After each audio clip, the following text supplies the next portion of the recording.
नमस्कार दोस्तों, मैं आप लोगों को मधुमक्खी के छत्ते के हैरान कर देने वाले तांत्रिक फायदे के बारे में बताने जा रहा हूं।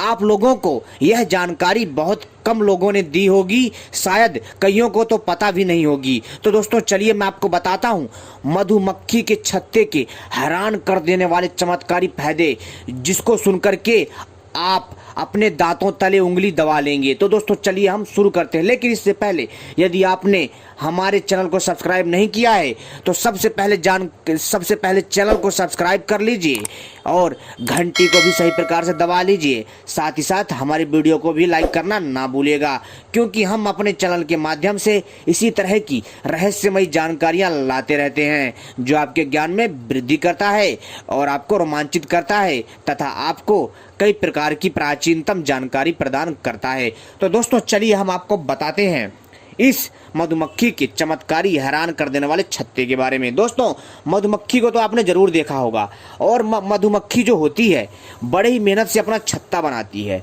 और उसमें फिर जो है कई प्रकार के पुष्पों का रस लाती है और उसको अपने छत्ते में इकट्ठा करती है, जिसको हम शहद बोलते हैं, मधु बोलते हैं और इंग्लिश में उसको हम हनी बोलते हैं। लेकिन दोस्तों जितना मधुमक्खी का शहद फायदा करता है हमारे शरीर के लिए, उतना बहुत कम चीज़ें जो है हमारे शरीर के लिए फायदेमंद होती हैं। लेकिन दोस्तों जो शहद होता है हम मनुष्यों के लिए अमृत है।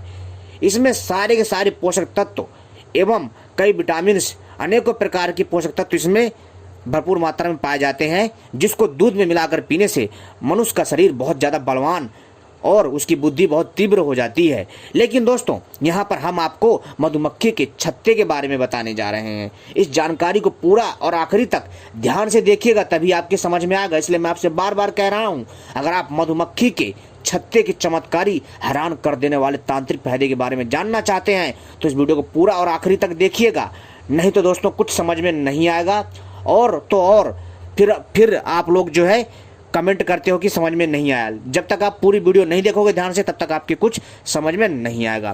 तो दोस्तों जो मधुमक्खी होती है, मधुमक्खी वास्तव में बहुत बुद्धिमान और बहुत मेहनती होती है और हम मनुष्यों को इस मधुमक्खी से प्रेरणा लेनी चाहिए। लेकिन दोस्तों यहाँ पर यह भी समझना पड़ेगा कि मधुमक्खी जो होती है, यदि इसको छेड़ दिया जाए तो दोस्तों यह अपने शत्रु को इतने डंक मारती है कि दोस्तों वो शत्रु जो है ना एकदम फूल जाता है इसके डंक के द्वारा। कई बार तो उसको बुखार तक हो जाता है और कई बार मधुमक्खी के डंक मारने से मौत तक हो जाती है। जी हाँ दोस्तों, ये बात सच है। एक दो मारेंगी तो बहुत कम कष्ट होता है, लेकिन कई बार जो है जो लोग शहद तोड़ते हैं जबरदस्ती, तो कई बार ये मधुमक्खियाँ पूरी झुंड में हमला कर देती हैं और उस मनुष्य को घायल कर देती है। लेकिन दोस्तों यहाँ पर हम मधुमक्खी के छत्ते के बारे में बताएंगे। और जैसा कि मैं बता दूं कि दोस्तों एक बार की बात है कि माता रानी ने, जी हाँ दोस्तों, माता आदिशक्ति ने एक बार एक राक्षस का वध करने के लिए भ्रामरी माता का रूप लिया था, यानी कि इस मधुमक्खी का रूप धारण करके, आधी मधुमक्खी और आधा इंसान का रूप धारण करके एक असुर का नाश किया था और मानव कल्याण के लिए यह रूप धारण किया था और जन समाज के कल्याण के लिए यह रूप धारण किया था, ताकि अधर्म की जो है जीत ना हो और अधर्म नाश हो जाए और धर्म जीत जाए। दोस्तों तभी से जो है मधुमक्खी को माता भ्रामरी का स्वरूप माने जाने लगा और इसके हर एक अंश को बहुत पवित्र और शुद्ध और दिव्य माना जाने लगा, जिसकी वजह से मधुमक्खी की छत्ते की बहुत ज़्यादा वैल्यू है और बहुत ज़्यादा कीमत है। लेकिन जो लोग भ्रामरी माता को पूजते हैं वो कभी भी मधुमक्खी को नहीं मारते हैं। जी हाँ दोस्तों, और मारना भी नहीं चाहिए। हमें किसी भी जीव को कभी नुकसान नहीं पहुंचाना चाहिए, चाहे किसी भी प्रकार का जीव हो, चाहे मधुमक्खी हो, चाहे अन्य कोई जीव हो। लेकिन हम इन सब बातों पर न जा करके जो हमारा मेन मुद्दा है उसी पर हम आ रहे हैं। आपको क्या करना है कि मधुमक्खी का छत्ता लेना है। जी हाँ दोस्तों, लेकिन ध्यान रखिए आपको मधुमक्खी का कैसा छत्ता चाहिए जिससे आप वो चीज़ कर सकते हैं जो कि आप सोच नहीं सकते। हाँ जी, आप बने रहिएगा हमारे साथ, मैं आपको वो जानकारी देने वाला हूं। आप चाहें तो पेन और पुस्तक लेकर के इस जानकारी को नोट कर सकते हैं। तो सुनिए ध्यान से दोस्तों, आपको कैसा मधुमक्खी का छत्ता चाहिए जो काम करे। दोस्तों आपको ऐसा मधुमक्खी का छत्ता चाहिए जिसको मधुमक्खियों ने छोड़ दिया हो, यानी कि वो जब अंडे देती हैं, जब उसके बच्चे उड़ जाते हैं, शहद सारा पी लेती हैं, जब वो छत्ता खाली बचता है तब आपको ऐसा खाली छत्ता चाहिए। जी हाँ, जो जिसको मधुमक्खियों ने छोड़ दिया हो वैसा आपको छत्ता चाहिए, ठीक है। और इसके बाद दोस्तों उस छत्ते को लाना है। लाने के बाद, और लाना कब है दोस्तों ये भी आपको मैं बता देता हूँ। आपको यह छत्ता लाना रविवार या बुधवार के दिन, ठीक है। लाने के बाद आपको इसके ऊपर गंगा जल की छींटें मारनी है, ठीक है। कम से कम हल्की हल्की 7 छींटें मारनी है, ज़्यादा इसको गीला नहीं करना, एकदम हल्की हल्की, मतलब यानी कि 2-2 बूंद लेकर के 7 छींटें मारनी है, 2-2 बूंद से गंगा जल की, ठीक है। और इसके ऊपर दोस्तों आपको लाल चंदन और 7 चावल के दाने और थोड़ा सा सिंदूर लगा देना है और इसको प्रणाम करना है। लेकिन जब आप इसको तोड़ेंगे तब भी आपको प्रणाम करना है, और जब आप घर में ये सामग्री से इसका जो है संस्कार करेंगे तब भी प्रणाम करना है।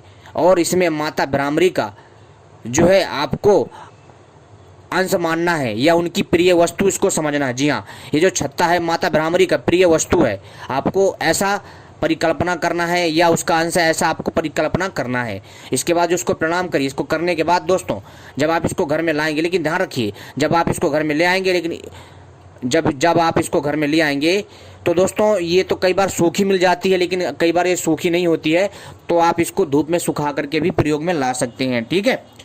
तो दोस्तों कई बार तो ये जब मधुमक्खी छत्ता छोड़ देती है तो पेड़ में लगा ही छत्ता जो सूख जाता है, बहुत ज़्यादा एकदम करारा हो जाता है।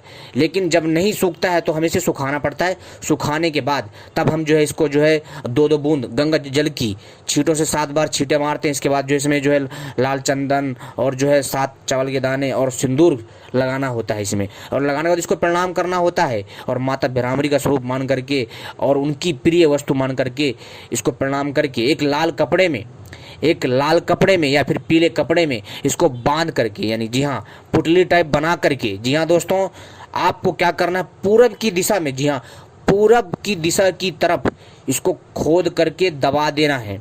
दबाने से दोस्तों आपके घर में इतना पैसा आएगा कि आप सोच नहीं सकते। आपके साथ घर के सारे संकट परेशानियां दूर हो जाएंगी और जो भी प्रकार की समस्या होगी वो ठीक हो जाएगी। और तो और दोस्तों अगर आप इसी पुटकी को अपनी तिजोरी में रखते हैं तो तिजोरी धन से भरी रहेगी। और अपने इसी पुटकी को अगर आप अपने गेट के मुख्य द्वार पर टांगते हैं तो किसी भी प्रकार की नकारात्मक ऊर्जा आपके घर में प्रवेश नहीं करेगी और आपके जीवन में सुख समृद्धि आती रहेगी। और तो और दोस्तों यदि आप इस छत्ते को पिंड बना लेंगे, यानी कि गोला बना लेंगे, एक बड़ा सा गोला बना लेंगे, ठीक है।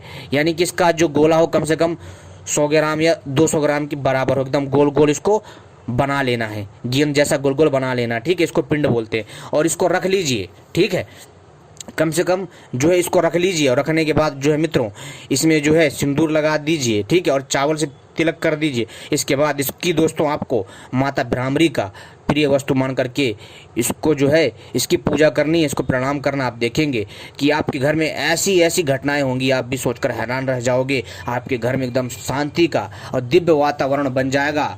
और तो और दोस्तों आपके घर में कोई बीमार नहीं होगा। और तो और दोस्तों आपके घर में किसी भी प्रकार का कलेश नहीं होगा। और तो और दोस्तों इससे क्या होगा कि आपके घर में जो भी नौकरी जॉब से संबंधित समस्या होगी वो ठीक हो जाएगी।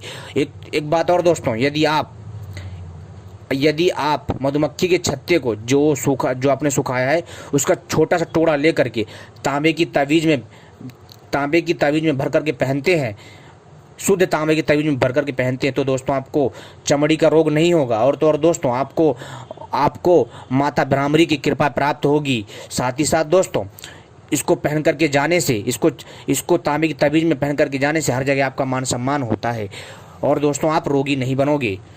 और दोस्तों अब जो दूसरा है, अगर आप चांदी की तवीज में इसको भर करके मधुमक्खी के छत्ते को भर करके पहनते हैं तो दोस्तों आप यकीन मानिए आपके शरीर में बल की जो क्षमता है धीरे धीरे बहुत ज़्यादा तेज होगी, प्रबल होगी, आपकी बुद्धि तीव्र होगी।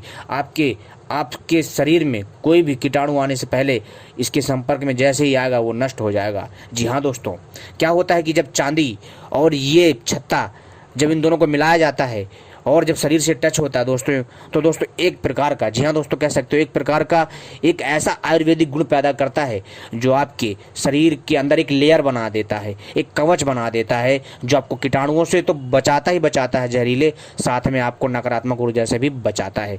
बहुत बढ़िया प्रयोग है, आप इसको करके देखिए, आपको लाभ जरूर मिलेगा मित्रों। बहुत अद्भुत एवं दिव्य प्रयोग है दोस्तों। आप जो है अगर आप चाहें तो मधुमक्खी के छत्ते की भ्रामरी माता की मूर्ति बना करके, जी हाँ दोस्तों सबसे शुद्ध, यदि आप मधुमक्खी के छत्ते की, जी हाँ दोस्तों कहने का अर्थ है कि मधुमक्खी के छत्ते से यदि आप भ्रामरी माता की मूर्ति बना करके उसकी पूजा करते हैं तो दोस्तों सोने पे सुहागा दोस्तों, हर प्रकार की, जी हाँ दोस्तों अनेकों प्रकार की समस्या ठीक हो जाएंगी, चाहे पैसे से संबंधित हो, चाहे नौकरी से संबंधित हो, यदि किसी का पढ़ाई में मन नहीं लगता है, या फिर दोस्तों उसके अंक कम आते हैं, तो दोस्तों ऐसा करने से उसकी बुद्धि तीव्र हो जाएगी, जी हाँ दोस्तों। और दोस्तों और माता भ्रामरी के सामने सरस्वती माँ के मंत्र का जाप करे तो दोस्तों और भी अच्छा वो छात्र तीव्र होगा, बुद्धि से ज्ञानी होगा। तो उम्मीद करता हूँ दोस्तों यह वीडियो आपको पसंद आई होगी। ऐसी जानकारी पाने के लिए आप सभी हमसे जुड़े रहें। दोस्तों यह जानकारी एक दिव्य पुस्तक से दी गई है। अगर आपको जानकारी पसंद आती है तो दोस्तों आप सभी जो है हमारे चैनल को दूसरों के साथ भी शेयर करें, ताकि उनको भी इस जानकारी के बारे में पता चले। लेकिन बहुत सारे लोगों को इस जानकारी के बारे में नहीं पता है। धन्यवाद, आपने वीडियो देखी।